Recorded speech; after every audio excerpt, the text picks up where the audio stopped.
Welcome back to the Tracy Take. I'm Tyler here with my brother Ryan, and today we are breaking down the New England Patriots 2024 offseason. Going to be going over all of the departures and acquisitions, and then also reviewing their draft picks as well. And then towards the end of the video, we will be going over their 2024 schedule and giving our 2024 record prediction for the Patriots. So be sure to stay tuned in for the entire episode to see how we think the Patriots are going to do this season. But before we get into it, be sure to like this video, subscribe to the channel, and ring that bell to get notified whenever we create new content. Ryan and I, we release videos Monday through Friday at 5 p.m. Eastern time. We're in the middle of our NFL offseason recap series. Then we're going to be going into some fun training camp stuff and then weekly preview games once the season starts. So we got a lot of fun content coming for you for the entire second half of the 2024 calendar year. So be sure to ring that bell.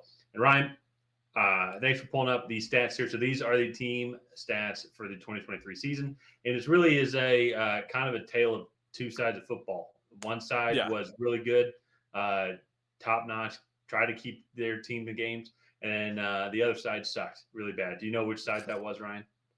Well, it definitely was not the defense. The Yeah. offense was Patriots fans after 2022 were like, we got Bill O'Brien. It definitely can't get worse after 2022. And well, it did.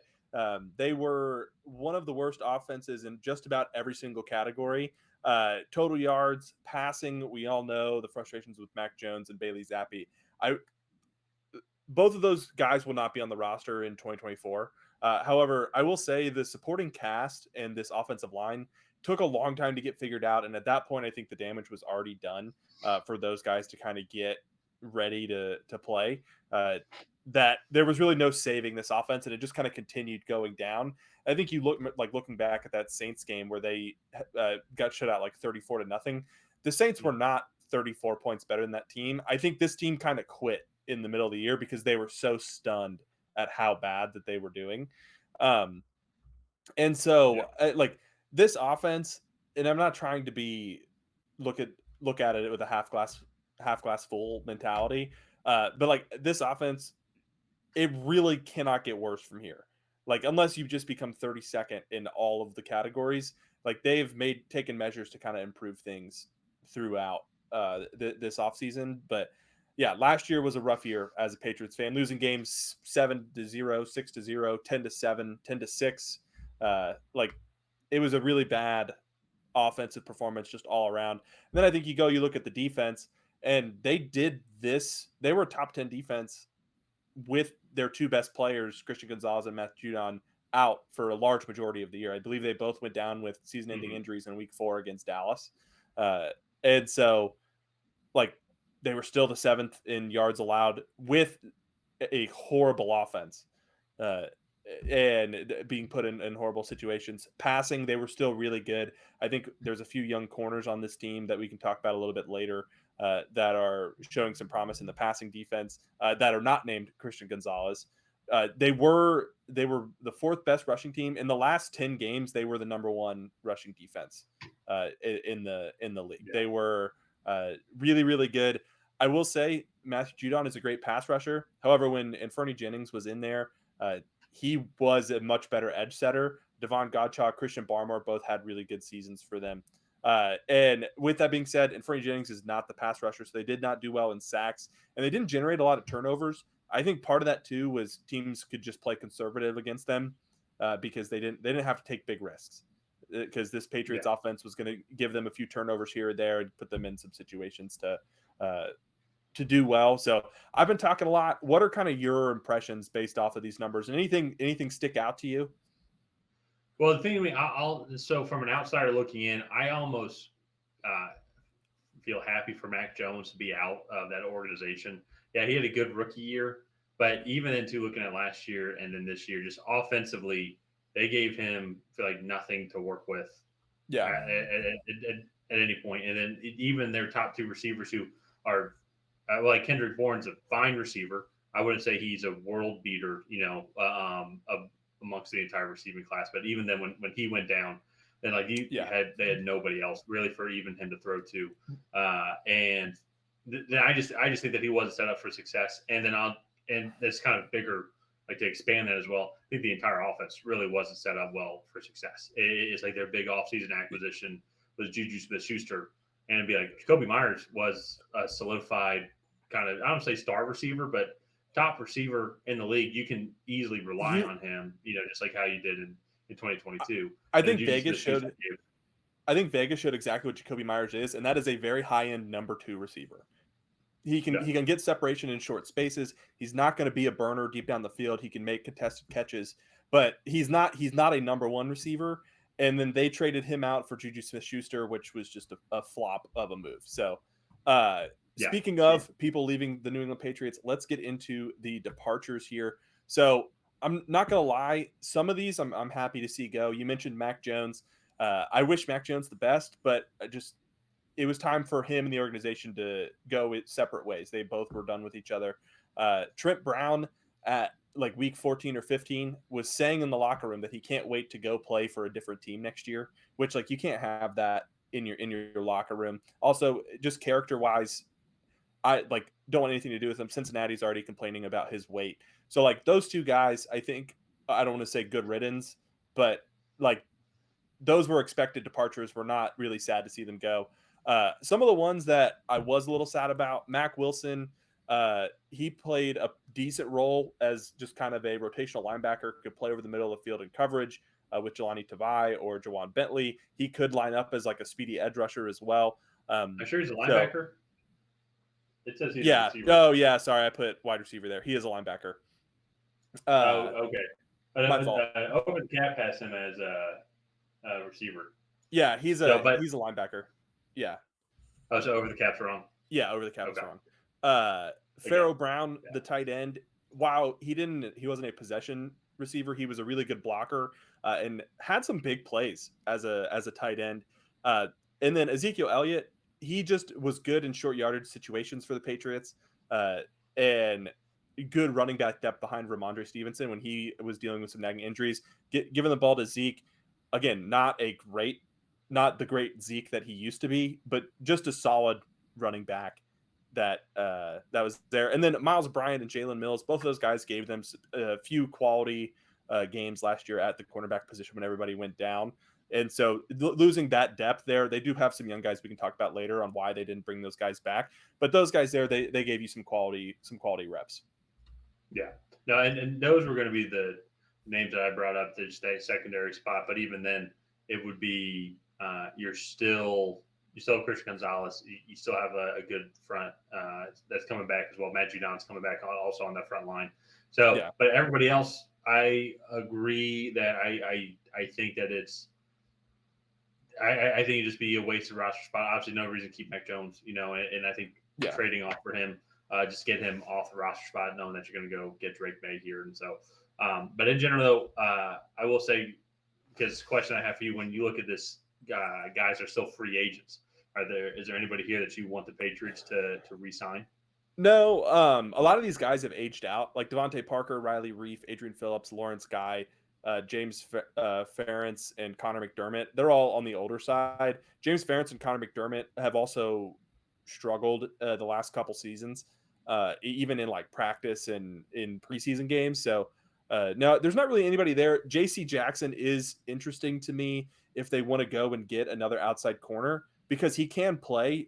I think a lot of his issues were mental. He went got that big contract, then he tore his patellar tendon, patellar tendon, and had some injuries there. So I'd be curious to maybe bring him in on like a very small non-guaranteed contract. If like maybe let's say one of these young corners gets hurt, I think that would be interesting. But really nobody else that I would be interested in really bringing back. Yeah, no, I feel you. So I think too. Then as we kind of move on to people who they brought in as well, I think pretty solid free agents that they did acquire during the draft, during the offseason. I think to me, I still look at the draft. I just really kind of like what they did at the draft here. So when you look at the free agents that they signed, I get why they get Jacoby Brissett, but then what are some of the guys that are really hopping out at you that you're excited to get? One quick note: Matthew Slater was supposed to go in the departures column. He was a special teamer that retired this year. But other than that, like I like the guys that they brought in. I think you go and look. they did get rid of a lot of the veteran presence. Guys like Matthew Slater retired. Um, you brought in other veteran guys that can come in and set a floor and an expectation in this locker room. And then I think you go and look at their draft class. Like, so they got Jacoby Brissett, who's going to set that floor in the quarterback room, right? And then you go out and draft Drake May. You get KJ Osborne. You made the push for Calvin Ridley, didn't work out. And then you go draft Jalen Polk and Javon Baker. So like they now have a few other guys in that room. I think you have Demario Douglas, Kendrick Bourne, KJ Osborne, and then the two rookies, and then a sixth guy that's a special teams returner. But again, setting a veteran floor there. Antonio Gibson getting that running back depth after Zeke left, and then some of the other guys I think they brought in really just to compete. Armand Watts on the defensive interior, Nick Leverett on the offensive interior. So I think they did a good job of going out and acquiring pieces that at the very least are going to compete. But with that being said, do they didn't go get the Calvin Ridley. And I know they made the big push for him and he didn't even really want to come here, which is fine. Like if you don't want to be in New England, then we don't really want you. So like that's fine. But they didn't make that splash free agent signing that I was hoping that they would. But again, I think you get into the draft. They went out, they got a lot of players, especially on the offensive side of the ball, that are going to need some development. They have a veteran floor that they can play with in 2024, and then hopefully build off that as these rookies get older. Yeah, no, I like that as well. It's definitely a pretty consistent formula that we're seeing with the organization that the Patriots are in, like where they're in that rebuild, and as your point, bringing the veterans here now who have experience, guys that could be Yeah. reliable, and then you kind of go and get your franchise QB hopefully here at number 3 in Drake May, and you go get hopefully then another great receiver that can start building that relationship with Jalen Polk, and then even going and then getting actually more offensive linemen and then another receiver as well. So hopefully starting to build that foundation for Yeah. that young development. Yeah. And it was I think to me a good offseason. It was probably about what I would expect, kind of like a Patriots franchise to go and do. Yeah. They get the It- veteran backup quarterback there, especially too when you pick a number 3 overall, you're going to get top tier talent in the top 100. yeah. And so one thing that I wanted to highlight was just the amount of people that they re-signed. So like going through over the cap now, like Christian Barmore, Mike Nwinu, Kyle Duggar, Hunter Henry, David Andrews, Kendrick Bourne, Anthony Jennings, Josh Uche, like and then some other small players right there. But all those like the first 7 guys I mentioned were all critical pieces in this Mhm. team in 2020 2023. And going forward, I know this team was 4-13 last year. Like their roster was probably about a 500 team. They just had really bad quarterback play, and this defense really kept them in a lot of games. The one departure we haven't really talked about is the loss of Bill Belichick, and if that how much will that affect the defense? Um, but like honestly, other than Bill Belichick, the defensive staff is pretty much the same. Yeah. Uh, and so it'll be interesting to see kind of what this team looks like going forward. And speaking of that, let's get into the offensive depth chart here. And so you can see at the top, Jalen Polk, Kendrick Bourne, Demario Douglas are kind of slotted in as the top 3 receivers. I think that's about right. And then you have Javon Baker, KJ Osborne, and Jalen Rager uh, as the bottom 3 receivers on the 53-man roster. I think that's probably how it shakes up. Obviously, you're going to keep the 2 rookies. Demario Douglas is still on his rookie deal. You just re-signed Kendrick Bourne. So I think those 4 guys are locks. And then you have, what is that, 2, 5, 8 guys competing for the last 2 spots Mhm. on the roster. Jalen Rager brings some special teams uh, abilities there that I think some of the other guys don't. And then the offensive line, I actually am fairly happy with how that has shaped up. I think what they've actually done is kicked Caden Wallace over to right tackle where he was at college. I know it doesn't say that on here.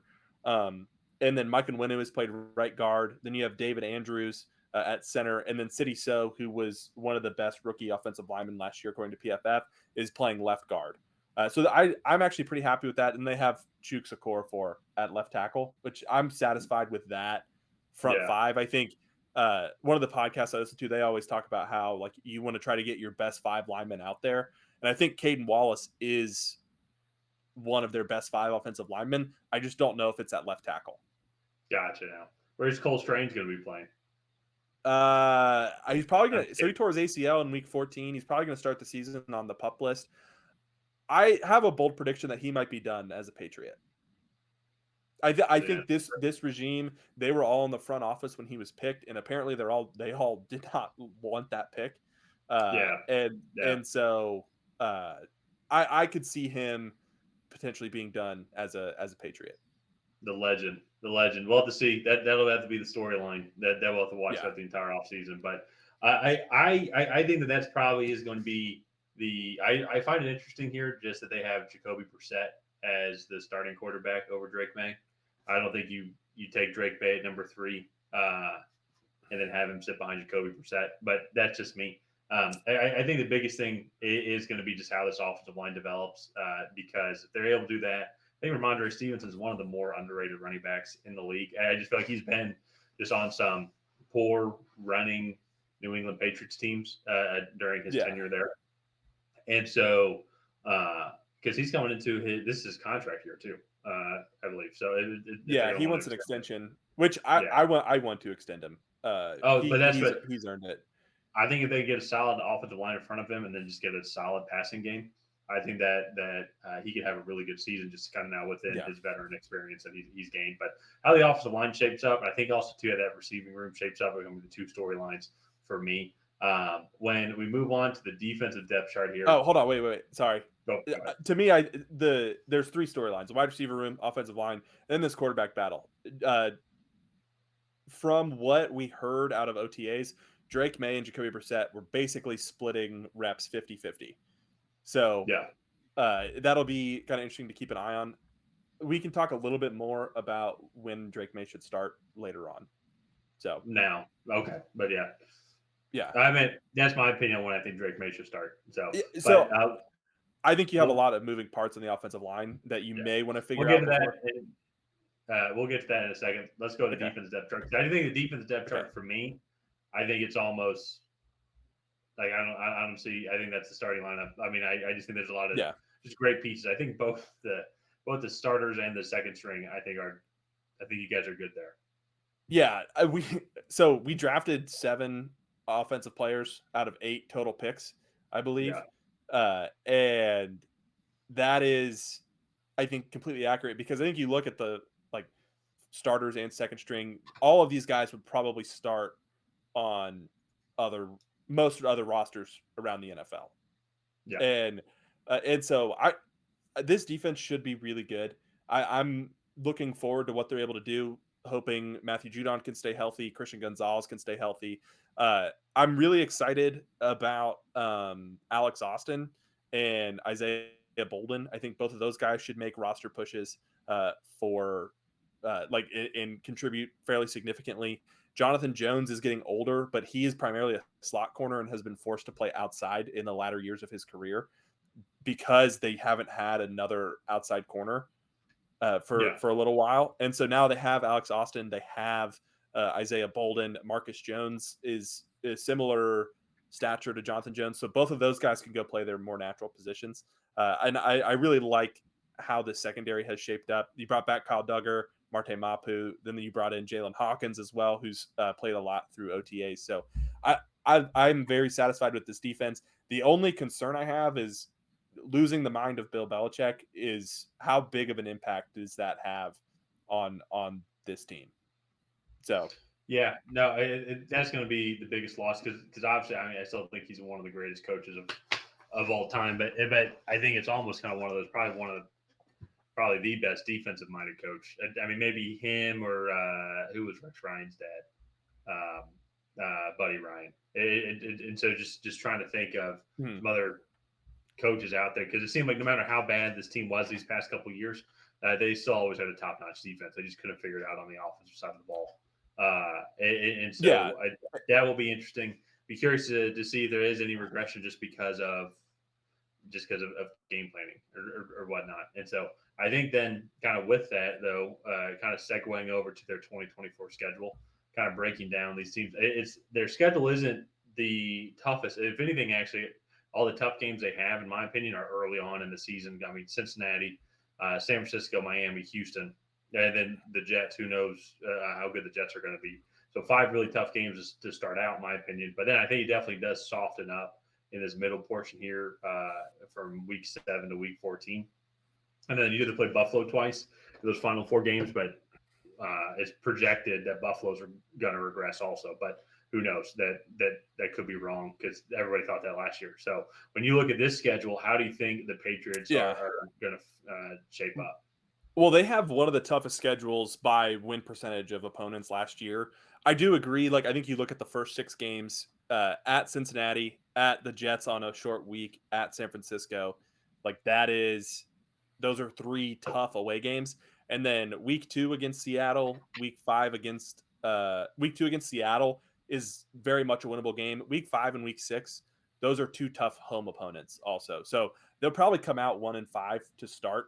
And I will say, when this is where I think is the Drake May territory. They get to go against some of these tougher teams. They can work out some of the kinks of this offensive line and who's best where, get some of these other wide receivers some NFL experience, and this team can really improve. And then I think this is where you insert Drake May. He can still get a lot of experience in his rookie season going up against this level of competition. And then maybe not on the UK week, because that it would be a very random and strange week to kind of get thrown in on your first start. But Jacksonville in UK, those games have always been a little unpredictable. Jacksonville does have a big advantage being there the game prior. Then you have Jets at home, at Tennessee, at Chicago, 2 easier places to play. Then you have the Rams at Miami, Indianapolis, and then the bye.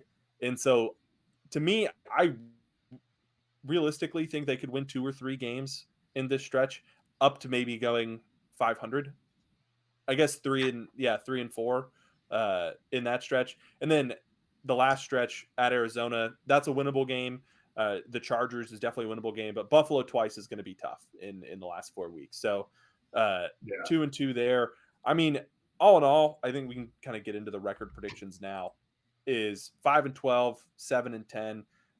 You're actually higher on the Patriots than I am, which I find a little shocking. But I think 5-12. This is just a tough schedule. This is a young team that's going to be figuring things out. I think their main goal this year is to improve young players and show that they have more to offer in 2025. So the Calvin Ridleys of the free agency class in 2025 are more willing to go there because New England has Yeah. a boatload of cash to spend again.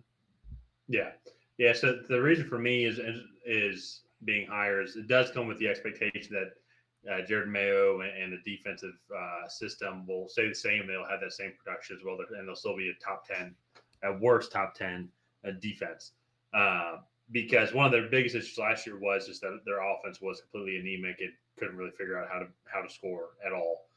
And I think this is where I'll disagree with you. I think you should start Drake May immediately. He is the guy that you got, and you also Yeah. you picked up Jacoby Brissett, and this is also a similar formula that we've seen a lot of teams do. Well, they'll go sign a journeyman quarterback just in case their young quarterback gets hurt or doesn't play well or something like that, i.e. the Indianapolis Colts.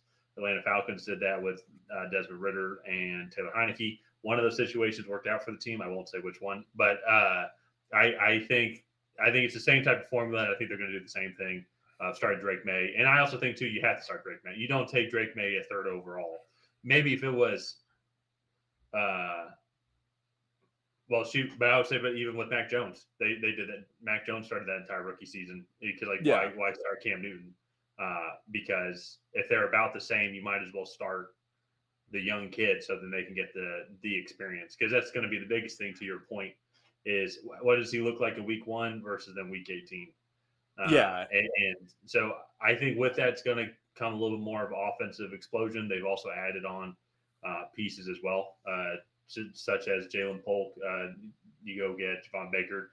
Demario Douglas is coming into his second season, and he was ironically the leading receiver last year for the team at 561 yards. Yeah, And so which is I horrible. think he But can improve. I think he can improve on that, especially then too if he's getting starting reps and maybe even yeah, a little bit better receiving room around him. so I agree with everything you said. My only thing is I don't want to put Drake May back there behind a offensive line that is not going to be sufficient, and then have him just get teed off on for the first 4 weeks, and then I don't want to say like David Carr him, because I think this team is much better than that Houston team was when he first got there. Yeah, It just is an interesting balance, and I'm willing to sacrifice September of 2024 for more success later on. And so that it really is like we'll just have to kind of leave it up to the coaches of yeah, like if they don't feel that this offensive line, if he is the better quarterback than Jacoby Myers, or not Jacoby Myers, Jacoby Brissett, then yes, play him like week one. If he is yeah, clearly better. If it's tied, but this offensive line is like, ooh, like we might need 3 or 4 weeks to really kind of figure this thing out. Then I think that's when you're like, all right, Drake May, go sit down, put on the headset, and Jacoby Brissett, like, sorry, you're going to be our punching bag for 4 weeks while we figure this out. yeah. That to me, I think is what you do. Um, and so I want to That, see Drake May play too, yeah, but I do think it is a process. I think Patriots fans need to be patient and accepting of whatever outcome or whoever the starting quarterback is come like September 9th. yeah, yeah. It is going to be interesting to see because I think people. I'm also this is coming to my head as well. People might be mistaken thinking like how well Jordan Love developed. Like that was a totally different situation of Yeah. drafting Jordan Love later, and then you have him sit behind your bona fide franchise guy. Here though, and I say that just because of like it's not Jacoby Brissett's not Aaron Rodgers from when he Yeah. was at Green Bay Packers. I think you get him there as a veteran experience. We've seen Jacoby Brissett now bounce for how many teams has he been on now in the past 5 years? I mean, New England, he's Indianapolis, Cleveland, Washington. and then now New England. So five Yeah, teams not in New five England. years. Yeah. Yeah. So Well, he's been in the league since like 2014, but no, I just within the last 5 years. I mean, oh, yeah, yeah. but the what was I going to say? Um, I think you need to go and give him that experience. There, we saw the same thing do with the Colts last year. It's almost the exact same situation. They take Anthony Richardson at 4, Actually, and yeah.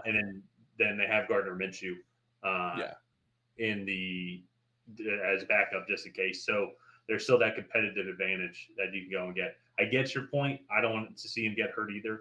I also think as well he's as we're seeing an example like with Sam Howell, what happened with him in Washington. I think it's a totally different situation coming in. It's a much better offensive line than what it was in Washington. I would say, Yeah. That's true. and I think he also has a lot more talent than Sam Howell also. So I think he'll be able Yeah. to figure it out. I think he'll be able to kind of yeah, he's going to take some licks. He's going to make some mistakes, but you want him to make those mistakes moving forward. Because I think in this situation, I think that's going to be the best thing for Drake May. Yeah, and that is so like one of the things that I have heard coming out of OTAs with Drake May, and sorry, we're wrapping the video up, I promise. But one of the things I've heard coming out of OTAs is just the fact that Drake May makes some great plays, and then there's like a couple times where like the wide receivers are leveling off the defense, and he can't quite decide if he wants to throw under the coverage or over the coverage, and then he just throws it right in the middle, right to the coverage, and like I'm actually okay with him making those mistakes. What worries me is like him like getting under center, going in play action, and then he doesn't even have time to get to like his full drop back before he's having to evade pressure or he's getting hit or whatnot. And some of that can be negated with play calling and coaching and things like that. And so that is if he is the better quarterback and he gives this team the best chance to win come September, yeah, I want him to play. And the more and more I talk about it, the more I want him to play. So, like I just understand both sides, and I hope Patriots fans are patient with the development of Drake May in this process. Yeah, Yeah, yeah, because that's what football fans are that's known for is actually just sports fans in patient. general is being patient. Yeah. Yeah, So yeah, but and this team I do think is much better in the supporting cast around him than they were last year. So Yeah. we'll just have to see. But Yeah. let's go ahead and wrap up this video here. If you guys have not already, please go ahead and like and subscribe.